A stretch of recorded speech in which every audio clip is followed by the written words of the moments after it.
Hello students, in last class we talk about the 5 basic characteristic of the chemical reaction. So what are our 5 basic characteristic of the chemical reaction? The first one is evolution of gas, second one is formation of precipitate, and the third one is a change in color, fourth one is a change in state, and the last one is change in the temperature.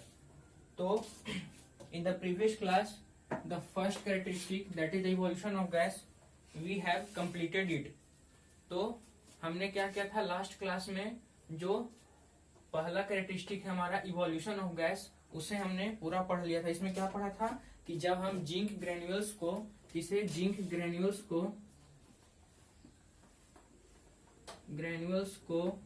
किस में डालते थे, जब sulphuric acid में डालते थे तो हमारा क्या बनता था. तो इसमें से एक गैस का इवोल्यूशन होता था, एक गैस का लिबरेशन होता था. वो गैस कौन सा था? Hydrogen gas. तो जो पहला हमारा प्रॉपर्टी था, जो पहला कैरेक्टरिस्टिक है, उसे हमने पढ़ लिया था. आज हम बाकी के 4 जो प्रॉपर्टी हमारा बच रहा है, आज उसे हम पढ़ेंगे. तो हम लोग आज क्या करेंगे कि जो हमारा जो प्रॉपर्टी नंबर 2 है, प्रॉपर्टी नंबर 3 है और प्रॉपर्टी नंबर 4, इन 3 प्रॉपर्टी को हम एक साथ कवर करेंगे. मतलब कि ये 3 प्रॉपर्टी है, इसे हम एक साथ कवर करेंगे. मतलब मैं एक ऐसा एग्जांपल दूंगा जो ये तीनों प्रॉपर्टी को सेटिस्फाई करता हूँ. मतलब इन 3 प्रॉपर्टी को हम एक एग्जांपल में ही कवर कर लेंगे. एक ऐसा एग्जांपल मैं दूंगा जो तीनों प्रॉपर्टी को सेटिस्फाई करता हूँ. तो क्या है एग्जांपल, आइए उसके बारे में जानते हैं. तो देखिए, हम जब मान लीजिए कि एक बीकर है, 2 बीकर है, मान लीजिए, ठीक है, 2 बीकर है. एक बीकर में है हमारा क्या है, एक बीकर में हमारा पोटेशियम आयोडाइड. क्या है हमारे पास? पोटेशियम आयोडाइड है. एक बीकर में हमारा पोटेशियम आयोडाइड है और एक बीकर में हमारा क्या है, लीड नाइट्रेट है. हमारे पास 2 बीकर हैं. एक बीकर में हमारे पास पोटेशियम आयोडाइड का सॉल्यूशन है, जबकि एक बीकर में हमारे पास क्या है, जबकि फर्स्ट बीकर में हमारे पास पोटेशियम आयोडाइड है, सेकेंड बीकर में हमारे पास लीड नाइट्रेट है. तब जब हम पोटेशियम आयोडाइड को लीड नाइट्रेट के बीकर में डाल देंगे, मतलब कि जब हम इन दोनों सॉल्यूशन को आपस में मिक्स कर देंगे तो क्या होगा, तो हमारा एक प्रोडक्ट बनेगा. वो प्रोडक्ट क्या बनेगा, पोटेशियम, एक प्रोडक्ट हमारा बनेगा पोटेशियम नाइट्रेट बनेगा और एक प्रोडक्ट हमारा बनेगा लीड आयोडाइड. तो हमारा 2 प्रोडक्ट बनेगा. जब इन दोनों सॉल्यूशन को हम आपस में मिक्स कर देंगे, क्या करेंगे, मिक्स कर देंगे, तो हमारा दो प्रोडक्ट बनेगा. एक बनेगा पोटेशियम नाइट्रेट और एक बनेगा लीड आयोडाइड. एक बात और क्या गौर करने वाली है यहाँ, कि जो पोटेशियम आयोडाइड होता है उसका कलर कैसा होता है, वो पोटेशियम आयोडाइड का कलर कलरलेस होता है. मतलब कि इसके पास कोई कलर नहीं होता है, ये कलरलेस होता है. पोटेशियम आयोडाइड कलरलेस होता है. और जो हमारा लीड नाइट्रेट है वो भी कलरलेस होता है. क्या होता है, ये भी कलरलेस ही होता है. मतलब कि जो हम 2 सॉल्यूशन ले रहे हैं, दोनों सॉल्यूशन क्या है, कलरलेस है. दोनों सॉल्यूशन क्या है हमारा, कलरलेस है. पोटेशियम आयोडाइड भी कलरलेस है और लीड नाइट्रेट भी हमारा कलरलेस है. अब देखते हैं कि हम जब दोनों को आपस में मिक्स करेंगे तो हमारा क्या प्रोडक्ट क्या बनेगा. आपस में मिक्स करने पर पोटेशियम नाइट्रेट और लीड आयोडाइड, और प्रोडक्ट बनने के साथ क्या क्या चेंज होगा उसके बारे में हम देखते हैं. तो सबसे पहले बात आती है कि पोटेशियम आयोडाइड का केमिकल फॉर्मूला क्या होता है. हम पोटेशियम आयोडाइड को केमिकल फॉर्मूला के रूप में कैसे रिप्रेजेंट करते हैं. आप लोग शायद 9 में पढ़े होंगे कि किसी भी कंपाउंड का हम किस तरह से केमिकल फॉर्मूला निकालते हैं. तो जैसे कि यहाँ पे मान लीजिए पोटेशियम आयोडाइड है हमारे पास, क्या है, पोटेशियम आयोडाइड है। क्या है हमारे पास? पोटेशियम आयोडाइड है।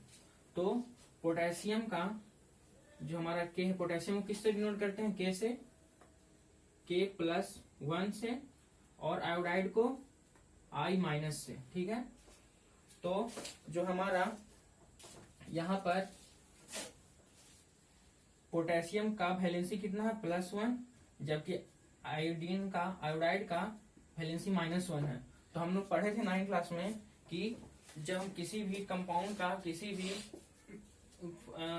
का जब हम क्या निकालते हैं, केमिकल फॉर्मूला, तो दोनों के वैलेंसी को आपस में क्या करते हैं? इंटरचेंज कर देते हैं, क्रॉस मल्टीप्लीकेशन कर देते हैं।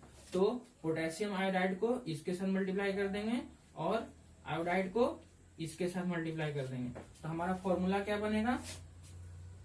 Ki। क्योंकि यहाँ पर 1 है, जब दोनों जगह यहाँ पे सेम होता है वैलेंसी, तो उसे हम काट देते हैं, वो कैंसिल हो जाता है। तो ये हमारा पोटेशियम आयोडाइड का फॉर्मूला हो गया। उसी तरह से लीड नाइट्रेट का हमारा क्या होगा? लीड और नाइट्रेट। तो लीड नाइट्रेट का क्या होगा? लीड का हमारा क्या होता है? सिंबल Pb, और उस पर वैलेंसी कितना होता है लीड का? +2। जबकि नाइट्रेट का हमारा सिंबल क्या होता है? NO3, और उसका वैलेंसी कितना होता है? -1 होता है। तो इसका वैलेंसी लीड का कितना हो गया? +2, और नाइट्रेट का हमारा -1। अब क्या करेंगे हम?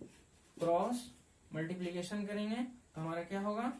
इंटरचेंज कर देंगे दोनों का वैलेंसी, तो PbNO3, और 2 किसके साथ जाएगा? नाइट्रेट के साथ, तो होल 2।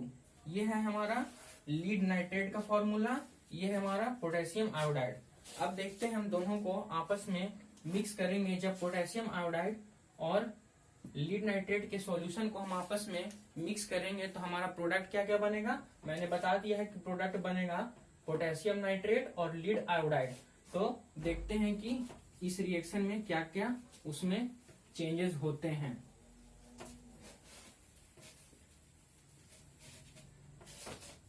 तो जैसे कि यहाँ पर हमारे पास क्या है? पोटेशियम आयोडाइड, एक रिएक्टेंट हम क्या ले रहे हैं? Potassium iodide.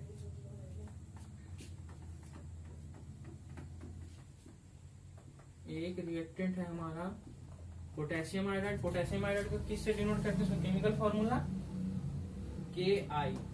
और ये किसके फॉर्म में हम सॉल्यूशन ले रहे हैं ना पोटेशियम आयोडाइड का, तो जाहिर सी बात है ये एक्वस के फॉर्म में ही होगा। ठीक है, और इसका कलर कैसा होता है? कलरलेस होता है। फिर हम इसमें क्या ऐड करेंगे? हमारा एक और क्या है रिएक्टेंट? एक और रिएक्टेंट हम क्या ले रहे हैं? एक और रिएक्टेंट है हमारा लीड नाइट्रेट। इसका केमिकल फॉर्मूला क्या हो गया?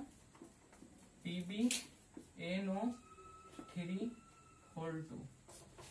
ये हमारा एक और रिएक्टेंट क्या है? लीड नाइट्रेट, उसका फॉर्मूला हो गया PbNO3(2). इसका कलर कैसा होता है? कलरलेस। ये भी हमारा कलरलेस होता है। जब हम दोनों को मिक्स करेंगे तो हमारा क्या क्या प्रोडक्ट बनेगा? एक प्रोडक्ट बनेगा हमारा लीड आयोडाइड, एक प्रोडक्ट क्या हमारा बनेगा? Lead iodide. एक प्रोडक्ट हमारा लीड आयोडाइड बनेगा। तो लीड आयोडाइड का हम केमिकल फॉर्मूला क्या लिख सकते हैं? PbI2। तो PbI2 कैसा है उसे भी देख लेते हैं। जैसे कि Pb का, लीड का Pb+2, आयोडाइड का I-, इसका +2 वैलेंसी हो गया, I का आयोडाइड का -1, फिर दोनों आपस में इंटरचेंज हो गया, तो क्या होगा? Pb और I2, इसका 2 जो लीड का 2 है वो आयोडाइड के साथ चल जाएगा, तो इसका फॉर्मूला क्या हो गया? PbI2। PbI2 ये एक बनता है प्रिसिपिटेट। PbI2 है एक सॉलिड सब्सटेंस है जो सॉल्यूशन के बॉटम में सेटल डाउन हो जाएगा, मतलब बीकर के बॉटम में ये सेटल हो जाएगा, सॉल्यूशन से अलग हो जाएगा। ये क्या बन रहा है? PPT है। ये PPT है, ये हमारा PPT है। किसके फॉर्म में होगा? सॉलिड के फॉर्म में होगा। इसका कलर कैसा होता है? इसका कलर होता है येलो। इसका कलर कैसा होता है, येलो होता है। एक और हमारा क्या प्रोडक्ट बनेगा इसमें, साथ में एक और प्रोडक्ट हमारा बनेगा। एक तो हमने बना दिया, क्या बनाया, एक हमने लीड आयोडाइड बना दिया। अब एक और प्रोडक्ट हमारा बनेगा पोटेशियम नाइट्रेट। पोटेशियम नाइट्रेट का भी जिस तरह से हम ये फॉर्मूला निकाले उसी तरह से पोटेशियम नाइट्रेट का भी फॉर्मूला निकाल सकते हैं। तो पोटेशियम नाइट्रेट का फॉर्मूला निकालने के बाद आ जाएगा KNO3। क्यों आ जाएगा कि पोटेशियम और नाइट्रेट है, पोटेशियम का वैलेंसी 1 होता है, नाइट्रेट का भी 1 होता है, तो दोनों आपस में कैंसिल हो जाएंगे, तो बचेगा सिर्फ मेरा KNO3। तो ये हमारा रिएक्शन था। एक चीज यहाँ पे गौर कीजिएगा, जो हमने ये रिएक्शन लिखा है, ये इक्वेशन है जो बैलेंस नहीं है। बैलेंस करने के लिए मैंने अभी आप लोगों को सिखाया नहीं है, ये हम आपको आगे सिखाएंगे किस तरह से एक केमिकल रिएक्शन के केमिकल इक्वेशन को हम बैलेंस करते हैं। तो ये जो इक्वेशन है अभी फिलहाल बैलेंस नहीं है। तो हमारा दो प्रोडक्ट आया, एक पोटेशियम नाइट्रेट, एक आया लीड आयोडाइड, एक आया, और रिएक्टेंट हमारा दो क्या था, दो था, एक था पोटेशियम आयोडाइड, एक था लीड नाइट्रेट। तो जो हमारा प्रोडक्ट आया उसमें आप देख सकते हैं कि जो हमारा रिएक्टेंट था दोनों का कलर कैसा था, दोनों का कलर कलरलेस था, उन लोगों के पास कोई कलर नहीं था। लेकिन जो प्रोडक्ट फॉर्मेशन हुआ रिएक्शन के बाद जो प्रोडक्ट बचा उसका कलर कैसा हो गया, येलो हो गया। तो यहाँ पे हम क्या देख रहे हैं, ये हमारा जो थर्ड कैरेक्टरिस्टिक है उसे सेटिस्फाई कर रहा है कि कलर उसका चेंज कर गया, चेंज इन कलर हो गया। पहले दोनों कलरलेस था लेकिन बाद में येलो हो गया। फिर क्या है कि दोनों यहाँ पर ये भी जो लीड नाइट्रेट है इसका भी हम क्या ले रहे थे, सॉल्यूशन ले रहे थे। तो दोनों किसके फॉर्म में था, एक्वस के फॉर्म में था। लेकिन जो प्रोडक्ट बना वो प्रेसिपिटेट बना और वो सॉल्यूशन से अलग हो गया, तो वो क्या हो गया, सॉलिड हो गया हमारा एक तरह से। तो ये हमारा फोर्थ कैरेक्टरिस्टिक को भी सेटिस्फाई कर दिया कि उसका स्टेट भी चेंज हो गया। पहले दोनों लिक्विड के फॉर्म में थे और प्रोडक्ट जो बना हमारा वो सॉलिड के फॉर्म में बन गया। तो हमारा कैरेक्टरिस्टिक नंबर थर्ड और कैरेक्टरिस्टिक नंबर 4 सेटिस्फाई हो गया कि एक में कलर चेंज हो गया, पहले कलरलेस से येलो हो गया, फिर लिक्विड, और लिक्विड स्टेट से किस स्टेट में चला गया, सॉलिड स्टेट में। अब एक और हमारा क्या था, second property formation of precipitate. तो मैंने आपको अभी बताया कि जो लीड आयोडाइड होता है वो प्रेसिपिटेट होता है, वो सॉल्यूशन से अलग होता है और बीकर के बॉटम में वो सेटल डाउन हो जाता है, और इसी का कलर कैसा होता है, येलो होता है। तो हमारा 3 कैरेक्टरिस्टिक था वो फुलफिल कर दिया। कौन सा, ये रिएक्शन है जो हमारे तीनों कैरेक्टरिस्टिक को क्या कर रहा है, फुलफिल कर रहा है। तो ये बहुत ही इंपॉर्टेंट रिएक्शन है, आप इसे लिख सकते हैं, लिख लीजिएगा। लेकिन एक चीज यहाँ पे क्या ध्यान दीजिएगा कि ये केमिकल रिएक्शन अभी बैलेंस नहीं है। बैलेंस करने के लिए मैंने भी आपको सिखाया नहीं है, इस चलते मैं बैलेंस नहीं कर रहा हूं, ठीक है। तो अब आते हैं हमारा लास्ट क्या है हमारा कैरेक्टरिस्टिक, चेंज इन टेम्परेचर। अब उसके बारे में देखते हैं।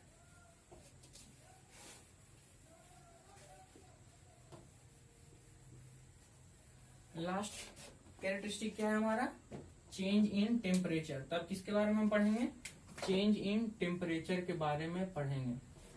तो टेम्परेचर के बेसिस पे हमारा दो रिएक्शन होता है, दो तरह के केमिकल रिएक्शन होते हैं टेम्परेचर के बेसिस पे। एक होता है हमारा एक्सोथर्मिक रिएक्शन,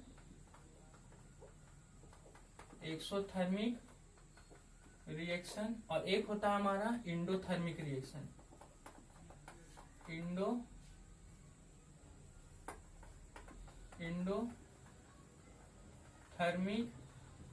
रिएक्शन। ये हमारे दो रिएक्शन होते हैं, एक एक्सोथर्मिक रिएक्शन और एक इंडोथर्मिक रिएक्शन। किसके बेसिस पर, टेम्परेचर के बेसिस पर। On the basis of temperature हमारे पास दो रिएक्शन है केमिकल रिएक्शन, एक एक्सोथर्मिक, एक इंडोथर्मिक। एक्सोथर्मिक में क्या होता है कि the chemical reaction in which heat energy is produced और heat is release in the surrounding. मतलब कि वैसा केमिकल रिएक्शन जिसमें कि हीट एनर्जी का प्रोडक्शन हो उसे हम कहते हैं एक्सोथर्मिक रिएक्शन। एक्सोथर्मिक रिएक्शन क्या होता है, उसका डिफिनेशन लिख लीजिए।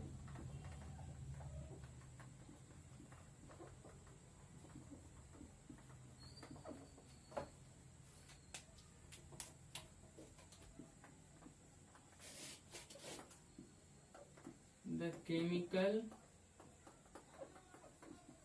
reaction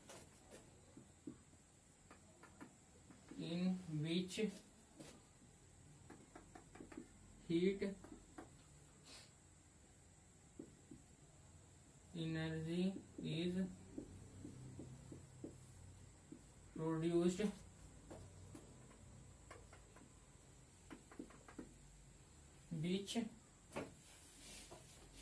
which causes the rise in temperature, which causes the rise in temperature of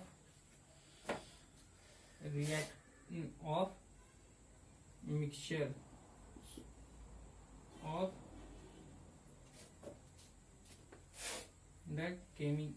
the mixture. The chemical reaction in which heat energy is produced which causes the rise in the temperature of the mixture. मान लीजिए कि कोई दो substance है, कोई भी दो substance हम लेते हैं और उसे हम क्या करते हैं, आपस में मिक्स कर देते हैं। तो मिक्स करने से क्या होगा कि उन लोग के बीच में मिक्स करने के बाद केमिकल रिएक्शन होगा। केमिकल रिएक्शन होगा तो जो मिक्सचर बनेगा, जो हमारा मतलब कि प्रोडक्ट बनेगा, मिक्सचर या फिर कहिए प्रोडक्ट,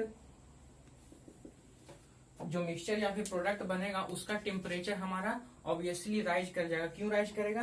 क्योंकि इस रिएक्शन में, एक्सोथर्मिक रिएक्शन में ही होता क्या है, इस केमिकल रिएक्शन के दौरान हीट एनर्जी का प्रोडक्शन होता है। हीट एनर्जी का प्रोडक्शन होने के कारण उसके प्रोडक्ट का, उसके मिक्सचर का टेम्परेचर राइज कर जाता है और बहुत ही ज्यादा भी।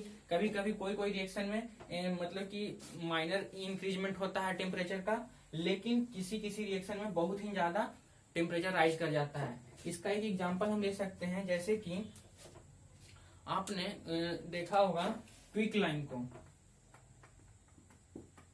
क्विक लाइम, इसका फॉर्मूला होता है कैल्शियम ऑक्साइड। क्विक लाइम को आम भाषा में हम चूना भी कहते हैं, चूना पत्थर। क्विक लाइम क्या होता है? चूना पत्थर। जब चूना पत्थर को ऑब्वियसली जब घर का अब तो रेत पोचारा नहीं होता, पहले जब पोचारा था तो क्विक लाइम का इस्तेमाल होता था। जब क्विक लाइम को हम पानी में डिसॉल्व करते हैं तो बहुत ही ज्यादा हीट एनर्जी का प्रोडक्शन होता है। इतना ज्यादा हीट एनर्जी का प्रोडक्शन होता है कि जो सॉल्यूशन होता है कैल्शियम ऑक्साइड और वाटर का, वो खोलने लगता है, उबलने लगता है। तो एक्सोथर्मिक रिएक्शन में क्या होता है कि हीट एनर्जी का प्रोडक्शन होता है, जिससे कि मिक्सचर का और प्रोडक्ट का टेम्परेचर राइज कर जाता है। Temperature which causes the rise in the temperature of mixture और the product। तो इसका सबसे बेहतर एग्जांपल क्या है हमारा? क्विक लाइम वाला। क्विक लाइम को जब हम क्विक लाइम में वाटर को मिक्स करते हैं, क्या करते हैं, क्विक लाइम में वाटर को मिक्स करते हैं तो हमारा क्या बनता है? Calcium hydroxide. उसे हम स्लैग्ड लाइम भी कहते हैं। क्या कहते हैं? Slagged lime. इसका फॉर्मेशन, जब कैल्शियम ऑक्साइड मतलब क्विक लाइम को हम वाटर में डिसॉल्व करते हैं तो हमारा किसका फॉर्मेशन होता है? कैल्शियम हाइड्रोक्साइड का, CaOH2। तो इसे हम स्लैग्ड लाइम भी कहते हैं। तो जो हमारा स्लैग्ड लाइम बनता है उसका टेम्परेचर बहुत ही ज्यादा होता है जैसे जैसे केमिकल रिएक्शन होता है। क्यों होता है? क्योंकि इस रिएक्शन में हीट एनर्जी का प्रोडक्शन होता है, जिससे कि मिक्सचर और प्रोडक्ट का टेम्परेचर बहुत ही ज्यादा हो जाता है। तो ज्यादा होने के बाद क्या होता है इसमें, मतलब कि हम क्या देखें इसमें, इस रिएक्शन में मेनली हम क्या देख रहे हैं कि एक्सोथर्मिक रिएक्शन में, हमारा एक्सोथर्मिक रिएक्शन में क्या होता है,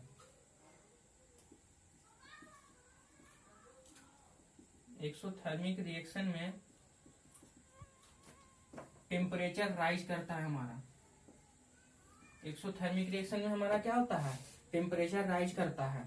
क्यों राइज करता है? क्योंकि इसके पास बहुत ही ज्यादा हीट एनर्जी हो जाता है। उस वजह से जो मिक्सचर होता है, प्रोडक्ट होता है, उसका टेम्परेचर राइज करने लगता है। तो हम जानते हैं कि जब कोई भी सब्सटेंस, कोई भी ऑब्जेक्ट का जब टेम्परेचर राइज कर जाता है तो धीरे धीरे ठंडा होना भी शुरू होता है। तो जब क्विक लाइम को हम वाटर में डिसॉल्व किए तो हमारा क्या बना? Calcium hydroxide, slagged lime. तो जब स्लैग्ड लाइम को हम 2 से 3 घंटे छोड़ देते हैं तो धीरे धीरे क्या होता है? ठंडा हो जाता है। तो ठंडा कब होगा? जब उससे हीट एनर्जी धीरे धीरे निकलेगा। हीट एनर्जी निकलेगा तो धीरे धीरे उसका टेम्परेचर भी क्या होगा? डाउन होना शुरू हो जाएगा। टेम्परेचर भी डाउन होना शुरू हो जाएगा। तो ये तो बाद की बात है कि टेम्परेचर इसमें भी डाउन होता है, लेकिन इसमें मेनली क्या होता है, कोई पूछे अगर कि एक्सोथर्मिक रिएक्शन में क्या होता है, तो हम यही कहेंगे कि एक्सोथर्मिक एक ऐसा रिएक्शन है जिसमें कि हीट एनर्जी का प्रोडक्शन होता है, इसमें हीट एनर्जी रिलीज होता है, क्योंकि इसके केमिकल रिएक्शन के दौरान ही हीट एनर्जी का प्रोडक्शन बहुत ही हाई अमाउंट में होता है।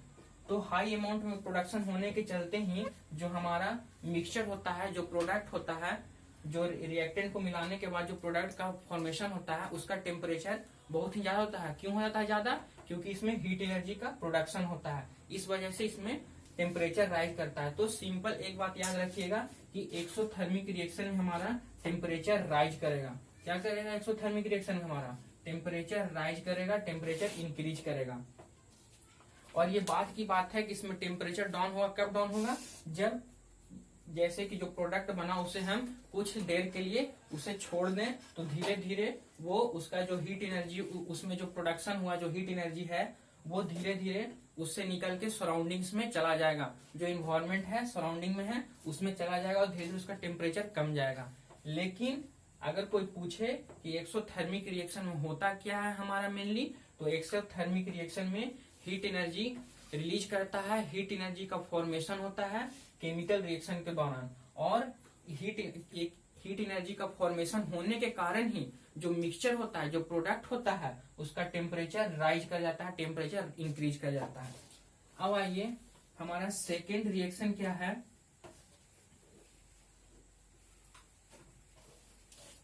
सेकेंड रिएक्शन क्या है? Endothermic reaction. इंडोथर्मिक रिएक्शन में हमारा क्या होता है कि इसमें हीट एनर्जी का एब्जॉर्प्शन होता है, हीट एनर्जी इसमें एब्जॉर्ब होता है। तो हीट एनर्जी इस रिएक्शन में एब्जॉर्ब होता है, तो एब्जॉर्ब कब होगा? जब रिएक्शन के दौरान उसका टेम्परेचर कम जाएगा। टेम्परेचर कम जाने के कारण ही मतलब कि वो हीट एनर्जी को एब्जॉर्ब करना शुरू कर देता है। तो हम जानते हैं कि जब इसमें हीट एनर्जी वो एब्जॉर्ब कर रहा है, इसका कहने का मतलब सीधा अर्थ क्या निकल रहा है कि जाहिर सी बात है वो हीट एनर्जी को क्या कर रहा है? एब्जॉर्ब कर रहा है इंडोथर्मिक रिएक्शन में। तो इसमें जो होता है हीट एनर्जी का कमी हो जाता है। कमी होने के कारण जब हीट कमेगा हमारा, जब हीट एनर्जी कमेगा तो टेम्परेचर भी क्या होगा? इसमें डाउन करेगा। हीट कमेगा तो टेम्परेचर भी कम जाएगा। तो जब हीट एनर्जी कमता है तो टेम्परेचर भी कम जाता है। तो हीट एनर्जी कमने के कारण उसका टेम्परेचर कम गया। अब टेम्परेचर कम गया तो वो धीरे धीरे क्या करता है? हीट एनर्जी को एब्जॉर्ब करना शुरू कर देता है, क्योंकि उसके पास हीट एनर्जी का कमी आ गया है। तो वो अब सोचेगा कि मैं अपने हीट एनर्जी को कैसे फुलफिल करूं। तो कैसे फुलफिल करेगा? सराउंडिंग से धीरे धीरे हीट एनर्जी को ऑक्यूपाई करना शुरू कर देगा। तो वो हीट एनर्जी को लेना शुरू कर देगा सराउंडिंग से। तो इसका डिफिनेशन हम क्या लिख सकते हैं इंडोथर्मिक का? The chemical reaction in beach heat energy is absorbed, in which heat energy is absorbed from the surroundings.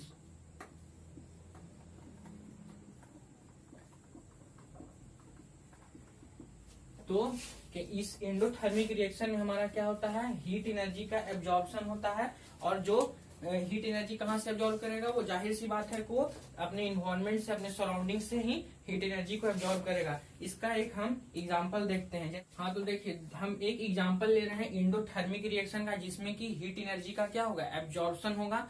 Heat energy को क्या करेगा? एब्जॉर्ब करेगा। तो मान लीजिए एक रिएक्टेंट है हमारा, एक रिएक्टेंट है जो हमारा क्या है? Barium hydroxide, BaOH2। पहला रिएक्टेंट क्या है हमारा? Barium hydroxide. दूसरा रिएक्टेंट हम ले लेते हैं अमोनियम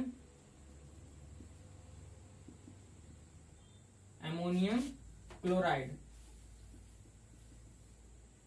इसको कैसे लिख सकते हैं अमोनियम क्लोराइड को? हम NH4Cl। तो हम दो रिएक्टेंट लिए, मतलब कि दो सब्सटेंस लिए, एक लिए बेरियम हाइड्रोक्साइड और एक अमोनियम क्लोराइड का हम सॉल्यूशन ले लिए। अब इन दोनों को हम क्या करेंगे, आपस में रिएक्शन कराएंगे, तो हमारा बनेगा क्या बनेगा प्रोडक्ट में हमारा बनेगा बैरियम सल्फेट, नहीं बैरियम क्लोराइड बनेगा। क्या बनेगा, बैरियम क्लोराइड बनेगा। हमारा प्रोडक्ट में बनेगा barium chloride BaCl2।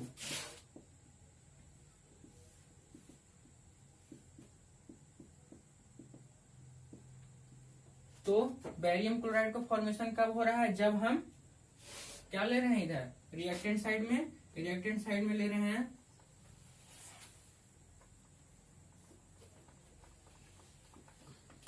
Barium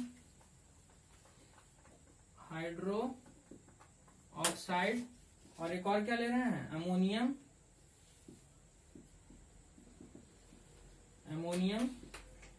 chloride. तो जब हम बैरियम हाइड्रोक्साइड और अमोनियम क्लोराइड का रिएक्शन करवाते हैं तो हमारा प्रोडक्ट क्या बनता है, बैरियम क्लोराइड बनता है। क्या बनता है, बैरियम क्लोराइड। और कुछ और भी बाई प्रोडक्ट होते हैं, लेकिन मेन प्रोडक्ट हमारा क्या होता है, बैरियम क्लोराइड होता है। और कुछ और बाई प्रोडक्ट में जैसे कि अमोनिया ही बन जाता है, तो वो सब हमारे बाई प्रोडक्ट होंगे। लेकिन मेन हमारा प्रोडक्ट क्या होता है, बैरियम क्लोराइड होता है। तो इस रिएक्शन के दौरान क्या होता है कि जब बैरियम हाइड्रोक्साइड और अमोनियम क्लोराइड आपस में रिएक्शन करते हैं तो जो प्रोडक्ट बनता है उसका टेम्परेचर बहुत ही डाउन हो जाता है, और जिस वजह से जो मिक्सचर होता है, जो प्रोडक्ट होता है, वो बहुत ही ठंडा हो जाता है। कैसा होता है, कूलर हो जाता है, कूल हो जाता है। इसमें टेम्परेचर बहुत ही डाउन हो जाता है। इस रिएक्शन के दौरान टेम्परेचर बहुत ही ठंडा हो जाता है, मतलब कि इसका टेम्परेचर बहुत ही कम जाता है प्रोडक्ट का, मतलब कि एकदम ठंडा। आप अगर उससे हाथ मतलब कि उसके बीकर को जिसमें मतलब कि रिएक्शन हो रहा है या फिर टेस्ट ट्यूब में उसे अगर टच करेंगे तो हम लोगों को कैसा फील होगा, ठंडा फील होगा, हम लोग सब कूल फील करेंगे। तो जाहिर सी बात है इसमें क्या हुआ होगा, हीट एनर्जी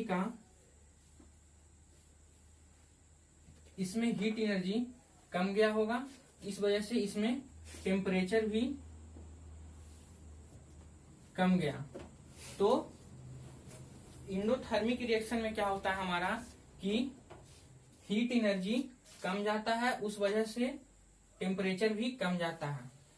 तो अगर कोई पूछे कि एक्सोथर्मिक रिएक्शन में हमारा क्या था कि टेम्परेचर राइज करता था। क्यों राइज करता था, क्योंकि वहां हीट एनर्जी का प्रोडक्शन हो रहा था। लेकिन यहाँ पर इंडोथर्मिक रिएक्शन में हीट एनर्जी का एब्जॉर्प्शन होता है।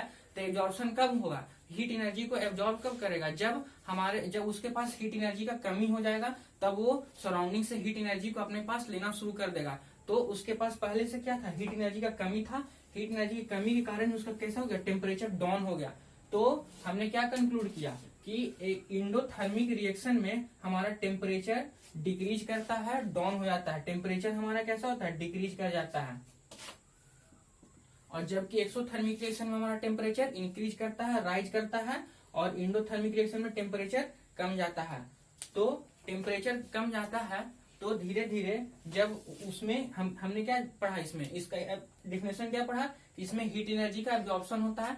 तो जो सराउंडिंग से धीरे धीरे हीट एनर्जी को एब्जॉर्ब करता है तो वो धीरे धीरे सराउंडिंग के टेम्परेचर के बराबर हो जाता है। उसका जो टेम्परेचर है, सराउंडिंग का जो टेम्परेचर उसके इक्वल हो जाता है।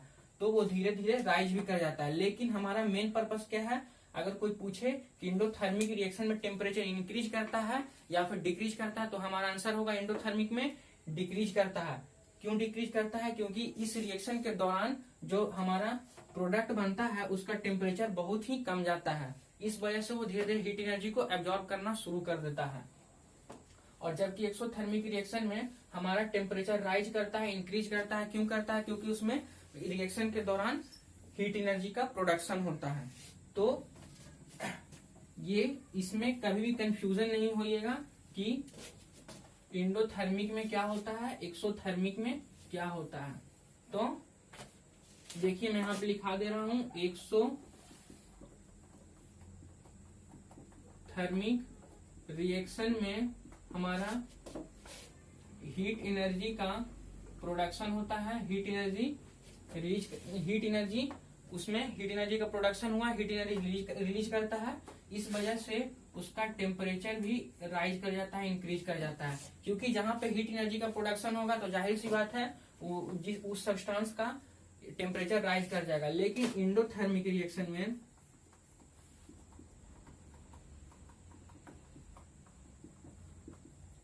क्या होता है कि यहाँ पे हीट एनर्जी का कमी हो जाता है।